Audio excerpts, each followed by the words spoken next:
Hola a todos, bienvenidos a nuestra videoclase donde trabajaremos el módulo 4, la cohesión en los informes técnicos. Recordemos o repasemos los objetivos que nosotros vamos a buscar en este módulo, que es producir informes técnicos con cohesión y coherencia y construir y dar forma a la idea de la investigación desde una perspectiva temática. Como siempre, vamos a hilar los diferentes conceptos que hemos venido trabajando en los módulos anteriores. En el módulo 1 hablamos de comunicación verbal y no verbal, y que dentro de la comunicación verbal están lo que expresamos a nivel oral y escrito. En el módulo 2, pues nos enfocamos en la escritura, siendo los aspectos claves trabajados la producción textual y el concepto de qué es un texto técnico escrito.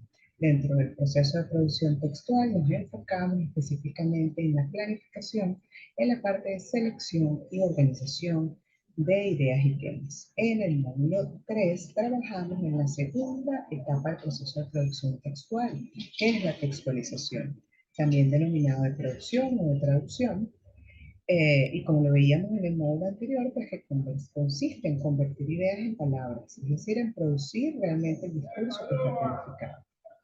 Implica entonces la construcción de ideas a través de párrafos, implica desarrollar el texto con una estructura para darle logicidad a la información. Decíamos también que el párrafo generalmente lo definimos como ese conjunto de oraciones escritas que comparten un tema y un contexto comunicativo, por lo que las escribimos en un orden, es decir, en una secuencia. Hay diferentes clases de párrafos, los de uso más frecuente y que vimos en el módulo anterior, fueron el introductorio, el conceptual, el expositivo, el argumentativo, el narrativo, el descriptivo, el de diálogo y el final. En la conformación de un texto, como por ejemplo la introducción, hacemos uso de diferentes tipos de párrafos. Por ejemplo, el de introducción, el de desarrollo, el argumentativo y el final. Ahora bien, todos los textos, en este caso escritos, deben cumplir con unas propiedades que al momento de producirlos le va a dar sentido, le va a dar logicidad. Al momento de concluir toda esta estructura que vimos en el módulo anterior, deben estar presentes en el escrito, ¿no? Trabajos, informes, ensayos, cuentos, argumentaciones, reflexiones por obligación y basándonos en la teoría específica de Daniel Casani.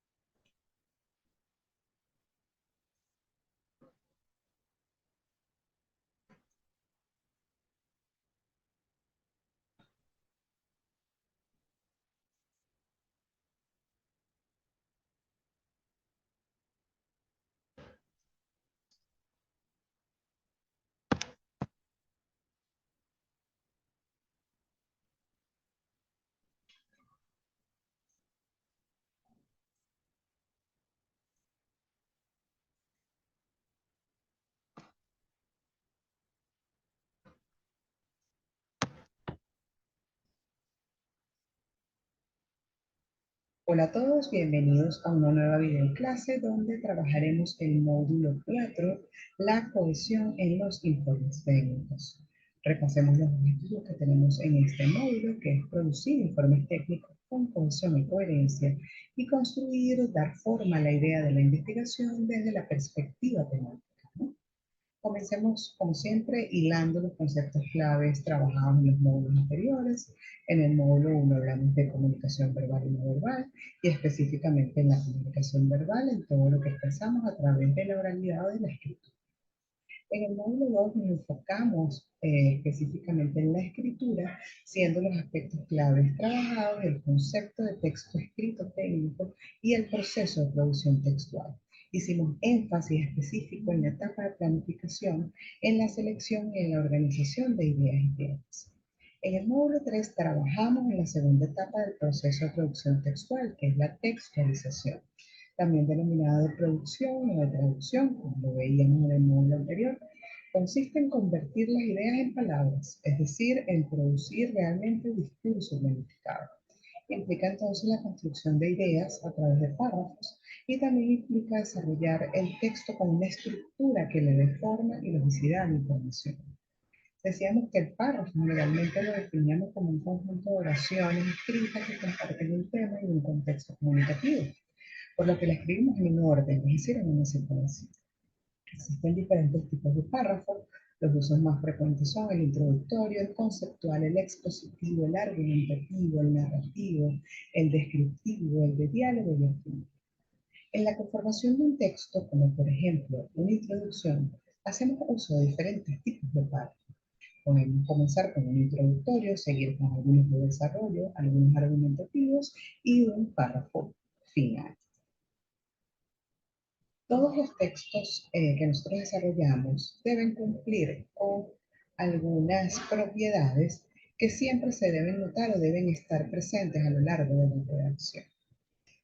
Trabajos, informes, ensayos, cuentos, argumentaciones, reflexiones, basándonos y por obligación, básicamente, y basándonos en el autor Daniel Cassani, debe pasar por 4 grandes propiedades, que es la adecuación, la cohesión, la coherencia y la corrección o competencia gramatical. Y esos son los conceptos claves que vamos a trabajar en este módulo. Comencemos entonces por la adecuación. ¿Qué es la adecuación? Es la propiedad por la que el texto se adapta al contexto discursivo. Esto quiere decir que el texto se amolda a los interlocutores, a sus intenciones comunicativas, al canal de producción y de recepción. Cassani nos dice que dentro de una región no todas las personas hablan y escriben del mismo modo, así como tampoco utilizan la lengua de la misma forma, por lo que la adecuación se encarga de 2 aspectos claves, de la variedad y del registro. La variedad es la clase de lenguaje que se debe utilizar y puede ser estándar o dialectal. Bueno, ¿qué es la variedad estándar? La variedad estándar es ese lenguaje común e entendible por cualquier tipo de, en caso de nuestro idioma, en cualquier tipo de hispanohablante, sin modismos, regionalismos o tecnicismos. Caso contrario, la variedad dialectal es el lenguaje que está repleto de términos más extraños como jergas estudiantiles o profesionales, regionalismos, modismos, argots, tecnicismos. Aquí también entran esos términos muy específicos de alguna temática o que tienden a tener significados diferentes dependiendo del contexto en que los estemos utilizando. El segundo aspecto del que se encarga la adecuación es del registro y es la forma en cómo se debe utilizar el lenguaje. Es decir, nosotros al producir un texto tenemos que definir o tener en consideración si vamos a hablar de manera general o específica, determinada por el tema del que hablamos o escribimos, si queremos hablar de manera objetiva o subjetiva, determinado esto por el propósito que nosotros queremos, informar, convencer, dar opinión. También tenemos que definir o estar atentos si queremos hablar de manera formal o informal, determinado muchas veces por la relación entre los interlocutores o también por el canal de comunicación, que si bien estamos viendo el escrito, también sabemos que nosotros podemos hacer escritos orales, que primero los preparamos y después lo hacemos desde la oralidad. La segunda gran propiedad que debe tener todo texto es la coherencia.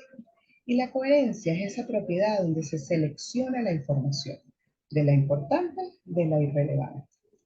Es decir, nosotros vamos a investigar, vamos a hacer ese proceso investigativo de autores, de páginas, y entonces nosotros vamos a ir quedándonos con lo que realmente es relevante para nosotros y descartando lo que definitivamente no suma al objetivo de nuestro trabajo.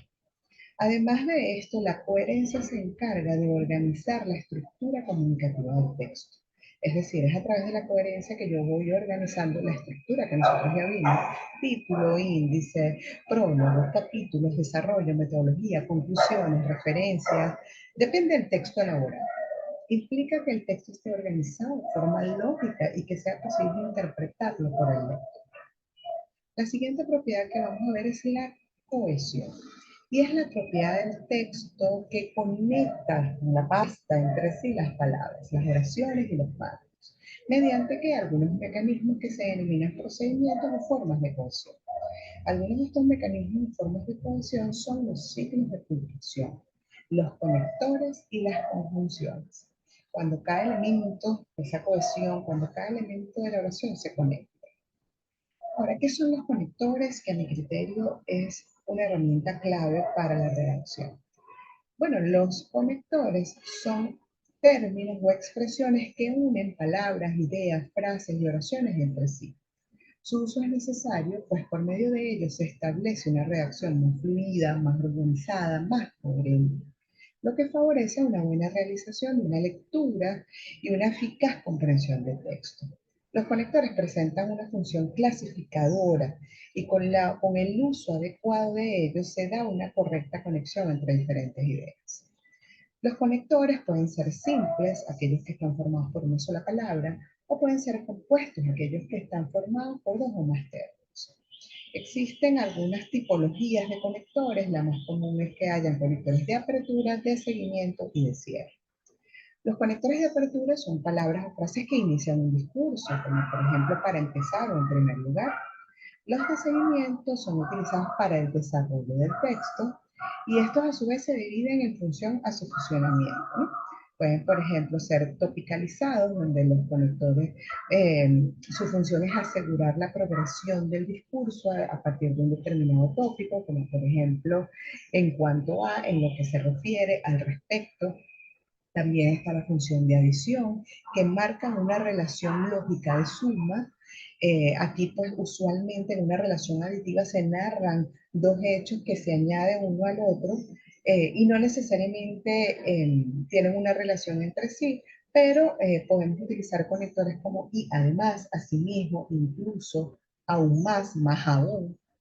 Tenemos también la función de continuidad en los conectores, donde, bueno, expresan continuidad, se usan como enlaces para mantener esa atención del interlocutor o para introducir información adicional que confirma o refuerza lo que se está expresando. Otras veces se utilizan también para enfatizar un cambio de tema o para organizar las partes de un texto, ¿no? Para darle mayor claridad. Como por ejemplo, entonces, bueno, ahora bien, por cierto. También tenemos los conectores utilizados como orden, que marca, por ejemplo, una organización de estructura, como pudiese ser para empezar, primero, segundo, tercero, por una parte, por otra parte, primero, enseguida, luego. Tenemos también una función denominada de conformidad o de equivalencia, de inclusión, de causalidad, que el hablante aclara, el escritor precisa, reinterpreta o reformula en otros términos el contenido de su enunciado. Recupera lo que quiere decir y expresa por segunda vez su intención comunicativa. Como por ejemplo, es decir, o sea, a saber, mejor dicho, en otras palabras. También está una función muy interesante que también le da mucha riqueza al texto, que es la función de disconformidad o oposición, donde se manifiestan o se expresan contenidos contrapuestos. Se expresa algo contrario a lo que se espera. Enlaces como por ejemplo, en cambio, sin embargo, no obstante, al contrario, antes bien. Estos son un poco esta clasificación por funciones de los conectores de seguimiento, pero también tenemos algunos conectores que son de cierre, que nos permiten darle conclusión a un discurso utilizando expresiones como en fin, por último o en resumen. Dentro del aula virtual podrán encontrar un recurso donde pueden ver toda la variedad de conectores que les acabo de mencionar aquí en nuestra clase. Ahora, para poder llevar a cabo y desarrollar un texto de manera exitosa, necesitamos fortalecer lo que se conoce como competencias gramaticales, que también son la propiedad del texto, va a ser la cuarta y última propiedad del texto que vamos a ver el día de hoy. ¿Y qué es esto? Bueno, no es más que la capacidad que tiene una persona para convertir sus ideas, sus sentimientos en enunciados, en párrafos, finalmente en textos, de acuerdo a qué, a reglas establecidas para la construcción y comprensión, en este caso de la lengua española. Las principales reglas en qué están relacionadas, bueno, con la ortografía, con la puntuación y con la acentuación. Las comenzamos a ver desde muy pequeños y es clave que siempre estemos trabajando constantemente en fortalecerlo mismo. El desarrollo, el fortalecimiento de estas habilidades junto con el conocimiento de diversos tipos de reglas semánticas, nos permiten producir textos de calidad. Dentro del aula virtual también tienen disponible un recurso donde pueden refrescar las normas ortográficas y de uso correcto del castellano. Porque bueno, estas son muchas reglas que hemos venido viendo desde que somos niños, pero que a lo mejor una que otra se me ha olvidado con relación a cómo utilizo el acento o un punto o una coma. Fíjense que este módulo sobre todo nos invita a la reflexión, nos invita al refrescamiento, nos invita a comprender que para que un texto tenga calidad debe cumplir con las 4 propiedades que acabamos de conocer, que es la adecuación, la cohesión, la coherencia y la competencia gramatical. Mi invitación en este caso es alimentar el vocabulario, es a hacer lectura, es a revisar los diccionarios, vamos a refrescar las normativas, vamos a utilizar conectores para producir textos de calidad. Hasta aquí mi videoclase del día de hoy. Me despido de ustedes. Chao, chao.